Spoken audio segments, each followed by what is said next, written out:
খাগড়াছড়ির রামগড়ে ভারত সীমান্তবর্তী এলাকায় ক্ষুদ্র নৃগোষ্ঠীর শিক্ষার্থীদের মাঝে শিক্ষা উপকরণ ও ক্রীড়া সামগ্রী বিতরণ করেছে বিজিবি। সকালে দুর্গম অন্তপাড়া নিম্ন মাধ্যমিক বিদ্যালয় প্রাঙ্গণে এর আয়োজন করে বিজিবির রামগড় জোন।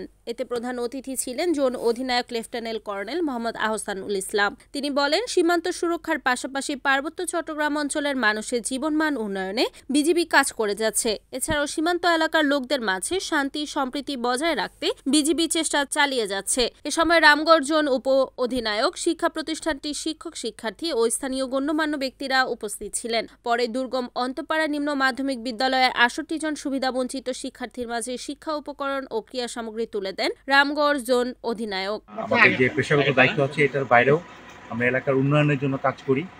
তো সেটারই একটা অংশ হিসাবে আমরা এই অন্তুপাড়া জুনিয়র হাই স্কুল যেটা আছে, এখানে বাচ্চাদেরকে আমরা দেখতে এসেছিলাম এবং এদেরকে আমরা কিছু আমাদের পক্ষ থেকে শিক্ষা সহায়ক সামগ্রী এবং খেলাধুলার কিছু সামগ্রী আমরা তাদেরকে হস্তান্তর করি। এবং স্কুলটা ডেভেলপমেন্টের জন্য আমরা আমাদের পক্ষ থেকে সাহায্য ছাড়াও আমাদের যে খাগড়াছড়ি উন্নয়ন পরিষদ বা অন্যান্য যে সংস্থা আছে তাদের সাথে আমরা আলোচনা করে স্কুলের উন্নয়নের জন্য আমরা কাজ করার চেষ্টা করি। রিপোর্ট বিপ্লব তালুকদার, NAN TV, খাগড়াছড়ি।